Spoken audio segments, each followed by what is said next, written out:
Hello everyone, सभी को मेरा नमस्कार। वैशाख मास का महात्म्य 22वां अध्याय शुरू होता है। विष्णु भगवान की कृपा सभी भक्तों पर बनी रहे। वैशाख मास की कथा को शुरू करते हैं। मैथिल बोले, हे राजन, कौन सी तिथियां अत्यंत पुण्य कारक हैं?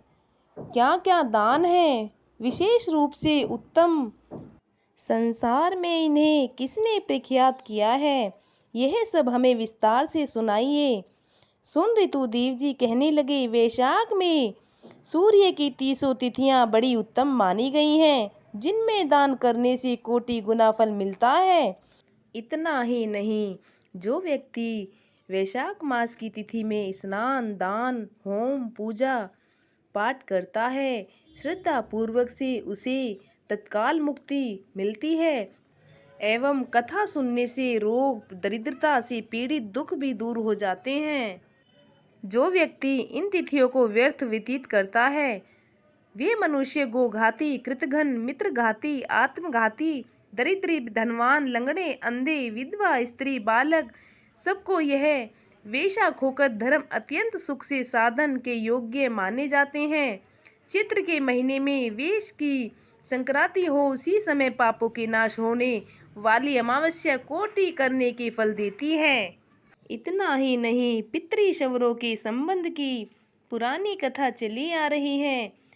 30वें कलयुग के अंत में संपूर्ण धर्म नष्ट हो जाते हैं। उस समय आनर्त देश में धर्मवर्ण नाम का कोई ब्राह्मण रहता था।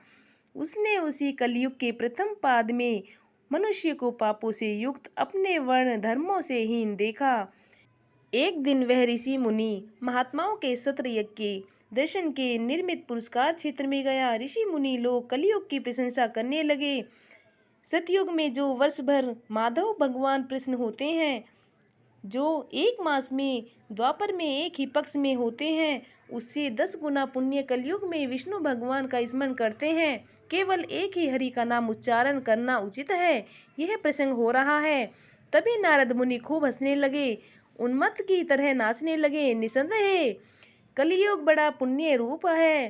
केशव भगवान कलेश नाश करने वाले स्मरण मात्र से ही प्रसन्न होते हैं, परंतु कलयुग के आगमन में आप लोगों का यहाँ ठहरना उचित नहीं है। इस पाखंड मियाँ भारत को छोड़कर सुखपूर्वक अत्यंत जहाँ कहीं मन प्रसन्न हो, विचारों एवं वचन सुन व्रतधारी मुनि यज्ञ समाप्त कर शीघ्र ही चले गए। धर्म वर्ण में पृथ्वी त्यागने का विचार कर ब्रह्मचार्य व्रत में जटाधारी साधु की भांति कलयुग में अनाचारों को देखने गए। वहां जाकर क्या देखते हैं? संपूर्ण मनुष्य जाति घोर पाप में मगन है।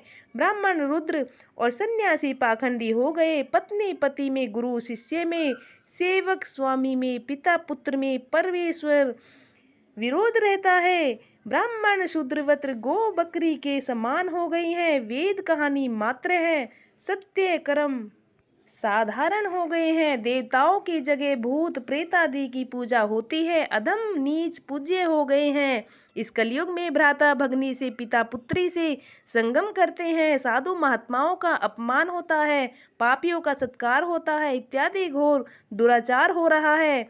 यह सब देखते घूमते वर्ण धर्म आश्चर्ययुक्त हो गए, पितलोक में चले गए।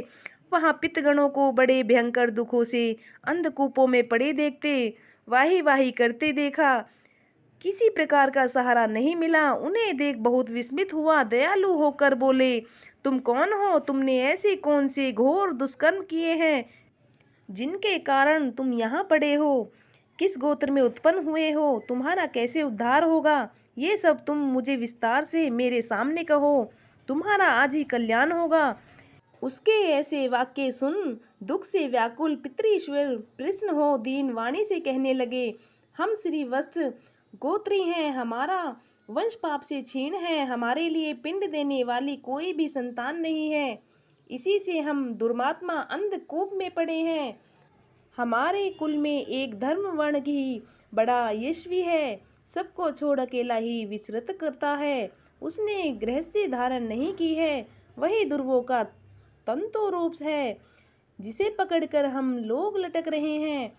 अतः धर्म वर्ण की आयु क्षीण होने पर इस अंधतामिसा दुर्गम कूप में गिर पड़ेंगे। इससे है तात तुम पृथ्वी पर जाकर धर्म वर्ण करो और समझाओ कि तेरे पितृश्वर दुख से पीड़ित केवल तेरे एक डूब के सहारे लटक रहे हैं तेरे सामने, और संतान न होने पर हम तो सब अंधता मिस्र कूप में पड़ेंगे। इसी प्रकार गृहस्थ धर्म ग्रहण करने संतान बुद्धि करें, वह संतान हो जाए। वैशाख होकर धर्म करें, विष्णु भक्त एकादशी व्रत करें, पाप नाशनी कथा सुने, जिससे उसकी 100 पीछे की और 100 आगे की पीढ़ी नरक जाने से बच जाए। हमको उसको उधर्व गति प्राप्ति होगी। तुम ऐसे सत्य वाक्य समझाकर धर्म वर्ण को गृहस्थ में प्रवृत्त करो। पितृश्वरों के ऐसे वचन सुन अचंभे में पड़ गए। रोते हुए हाथ जोड़कर नमस्कार किया। धर्मवण बोला, हे महाराज, मैं ही दुराग्राही और वंशधर धर्मवण हूँ। यज्ञ में महात्मा नारद जी से कहने लगे, पृथ्वी पर बहुत से पापी मनुष्य को देख कुछ संगति के डर के मारे दीपांतरों में विचरता हो रही है। इस तरह इस कलयुग के अंतिम पाद में भी 3.5 भाग व्यतीत हो गए। मैंने अब तक आपका दुख दूर नहीं किया। आपकी आज्ञा हो पालन देव ऋषि पितृश्वरों को दर्पण पूजा आदि करते हुए करूँगा। इसी प्रकार ऐसा आशीर्वाद मांगा कि सांसारिक कर्तव्य करने पर भी कलयुग की बाधा न हुई। हे राजन, धर्मवण के कहने पर पितृश्वर बोले, हे पुत्र, तू गृहस्थ धर्म में प्रवृत्त हो, संतान उत्पन्न करके हमारा उद्धार कर, क्योंकि जिसके घर में तुलसी वृक्ष शालिग्राम महाभारत ग्रंथ है, जहाँ कथा सत्संग होते हैं, हरि स्मरण कीर्तन बेशक होकर धर्म आदि शुभ कर्म होते हैं, वहाँ कलयुग बाधा नहीं पहुँचती है। हे पुत्र, इसलिए तू पाप युग की चिंता मत कर, शीघ्र घर जा।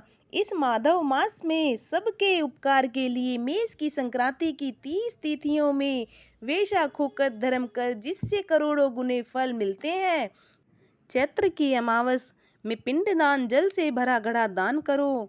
सबके उपकार के लिए गृहस्थी बनकर उत्तम संतान बनो। पीछे मुनि की वृत्ति धारण करो। सुख पूर्वक दीपों में विचरना करो। इतना ही नहीं, पितृश्वरों की ऐसी आज्ञा, धर्मवर्ण शीघ्र ही पृथ्वी पर आया है। चैत्र मास में मेष संक्रांति के दिन प्रातःकाल स्नान कर देव ऋषि पितृश्वरों का तर्पण कर जल से भरा घड़ा दे।